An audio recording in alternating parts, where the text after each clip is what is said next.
Hi guys, good morning. কেমন আছো তোমরা সবাই? ওয়েলকাম তোমাদের নতুন একটা ব্লগে। সকালবেলা ঘুম থেকে উঠে আমার পুজো দেওয়া হয়ে গেছে। এই সকালবেলা যদি পুজোটা দিয়ে নিই না, সারাটা দিন এত পজিটিভিটির সাথে কাটে তার বলার মতো না। আজকে সকাল সকাল উঠে পুজো দিয়ে নিয়েছি।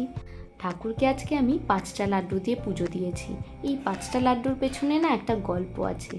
ব্যাপারটা এইরকম, বেশ কিছুদিন ধরে আমি আর আমার ফ্যামিলি একটা বড়সড় সমস্যার মধ্যে দিয়ে যাচ্ছিলাম। যথারীতি গণেশের কাছে আর্জি জানাই যে তুমি প্লিজ এই সমস্যা থেকে আমাদের বের করে দাও, তোমাকে 5টা লাড্ডু দিয়ে পুজো দেবো। গণেশ তার কথা রেখেছে, এবার আমার কথা রাখার পালা। ঠাকুরকে 5টা লাড্ডু দিয়ে পুজো দিয়েছি, তার সাথে মন থেকে ধন্যবাদ জানাচ্ছি। আজকের দিনটা না আমার জন্য খুব আনন্দের, মনটা খুব খুশি খুশি আছে আজকে। আসলে আশিস আমার জন্য একটা ফোন অর্ডার করেছে, আজকে সেটারই ডেলিভারি দেওয়ার কথা। অলরেডি তিনি চলে এসেছে, আমাদের কল করেছিলেন। আমরা যাচ্ছি বাইরে সেই ফোনটাই ডেলিভারি নেওয়ার জন্য। আমার আর আশিসের প্রায় 10 বছরের সম্পর্ক, কিন্তু এই গিফট দেওয়া নেওয়ার প্রচলন আমাদের মধ্যে কোনোদিনও ছিল না। যে কোনো পরিস্থিতিতে দুজন দুজনের পাশে থাকাটাই আমার মনে হয় আমাদের কাছে সবচেয়ে বড় গিফট। কিন্তু কিছুদিন ধরে আমার ফোনের স্পিকারটা একদম নষ্ট হয়ে গেছিলো, এই জন্যই আশিস আমার জন্য একটা ফোন অর্ডার করেছে। আর গিফট পেতে কার না ভালো লাগে বলো? আমারও মনটা আজকে ভীষণ খুশি। ডেলিভারি দাদা আমাদের বাড়ি ক্রস করে কিছুটা বেশি এগিয়ে গেছে, এই জন্য ওনার রাস্তায় একটু টাইম লাগছে। আজকে বাইরে প্রচণ্ড রোদ, সামনের দিকে ভালোভাবে তাকানোও যাচ্ছে না। কোনো রকমে ফোনটা ডেলিভারি নিয়েই ঘরে চলে যাব। আর আমি এখানে বসে বসে আশিসের সাথে একটু ইয়ার্কি করছিলাম যে এতগুলো টাকা তোর চলে গেল, কেমন লাগছে, কেমন ফিলিংস। ও বলছে হ্যাঁ টাকা তো আসবে যাবে, এরকম ও ইয়ার্কি করছে। আর এই যে ডেলিভারি দাদাও চলে এসেছে, দেরি আর আমাদের সহ্য হচ্ছে না। উনি এসে ওনার নানান কাজগুলো করছে, কিন্তু মনে হচ্ছে কতক্ষণে বাক্সটা খুলবে।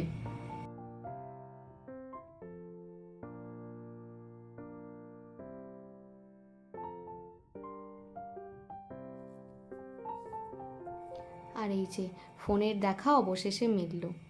পোকোর একটা ফোন, পোকো M6 Pro, ভালোই রিভিউ ছিল। আশিস এই জন্য এইটাই অর্ডার করেছে।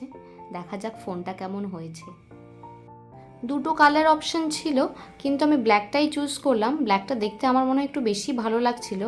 যাক, অবশেষে হাতে পেয়েছি।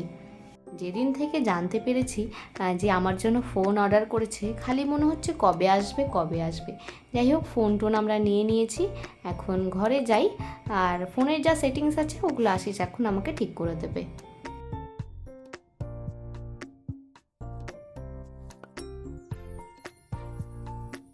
ঘরে চলে এসেছি। আর কালকে বাজার থেকে বললাম না যে অনেক আম এনেছি, দেখো কিভাবে সাজিয়ে রেখেছি। পুরো আস্ত আমের দোকান আমার ঘরেই আছে। আজকে না আলু দিয়ে কাবলি ছোলা দিয়ে একটু চানা মশলা রান্না করব। চানা মশলার প্রপার যে মশলাগুলো দরকার সেগুলো তো আমার কাছে এখন নেই, কিন্তু যেটুকু আছে সেটা দিয়েই রান্না করব। চানাটা আমি আগে থেকেই সেদ্ধ করে রেখেছি। এখন কড়াইতে একটু সর্ষের তেল দিয়ে তাতে গোটা গরম মশলা আর আলু দিয়ে একটু ভেজে নিচ্ছি। আর একটু ভাজা ভাজা হয়ে গেলে আমি এখানে একটু আদা, কাঁচা লঙ্কা আর রসুনের পেস্ট দিয়ে দিলাম। এরই সাথে দিয়ে দিচ্ছি একটু টমেটো আর একটু পেঁয়াজ বাটা।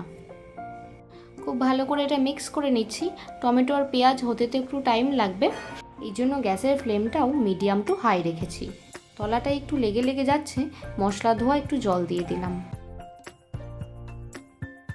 মশলার জলটা এখানে মোটামুটি শুকিয়ে গেছে।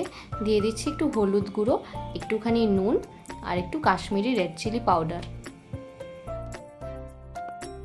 একটু ব্ল্যাক পেপার পাউডারও দিচ্ছি। আমি না খাবারে ব্ল্যাক পেপার পাউডারটা একটু বেশি ইউজ করি। আমার মনে হয় শুকনো লঙ্কার ঝালটা খাওয়ার থেকে ব্ল্যাক পেপার পাউডারটা খাওয়া বেশি ভালো। আর একটু দিয়ে দিয়েছি জিরের গুঁড়ো আর একটু গরম মশলা গুঁড়ো। আজকে চানা মশলাটা একটু তাড়াহুড়ো করেই রান্না করছি, কারণ আশিস একটু পর ডিউটিতে বেরিয়ে যাবে। ও মেনলি ডিউটি থেকে ফিরে এসেই তারপর খায়, কিন্তু ও আজকে যাওয়ার সময় বক্সে করে কিছুটা চানা মশলা ওর বন্ধুদের জন্য নিয়ে যাবে। এই জন্য একটু তাড়াহুড়ো করে ওকে তাড়াতাড়ি করে রান্না করে দিয়ে দিচ্ছি। এই পর্যন্ত তো সব ঠিকঠাকই ছিল, কিন্তু বেশি তাড়াহুড়ো করলে যা হয় আর কি। আমি কড়াইতে কাবলি চানাটা দিয়েছি একটু কষানোর জন্য, কিন্তু ফ্লেমটাকে লো করতে ভুলে গেছি। ব্যাস তলাটা পুরো লেগে গেছে। ভাগ্যিস আমি একটু তাড়াতাড়িই চলে এসেছিলাম, তাই শুধু তলাটা ধরেছে, কোনো গন্ধও হয়নি বা পুরোপুরি পুড়েও যায়নি। তাড়াতাড়ি করে ওটা আলাদা একটা বাটিতে নামিয়ে নিয়েছি, কড়াইটা ধুয়ে আবার নতুন করে বসালাম। মশলার বেশিরভাগটাই তো পুড়ে নষ্ট হয়ে গেছে, আর এখন নতুন করে একদম প্রথম থেকে করাও তো সম্ভব না। এই জন্য এটাকে একটু ঠিকঠাক করে ওকে দিয়ে দিচ্ছি। কী আর করা যাবে, টেস্ট তো অনেকটাই নষ্ট হয়ে গেল। এখন এটাকেই কোনো রকমে ঠিকঠাক করে ওকে তাড়াতাড়ি করে দিয়ে দিই। যেহেতু একটু জল দিয়েছি, একটু নুনও দিয়ে দিলাম। দেখো, ভালোভাবে করতে চাইলাম আর কি হয়ে গেল। যাই হোক, আমার আরেকটু সতর্ক থাকা উচিত ছিল। আমি একটু বেশি করে জল মিশিয়ে দিলাম। আরেকটু ফুটুক, তারপরে নামিয়ে নেব।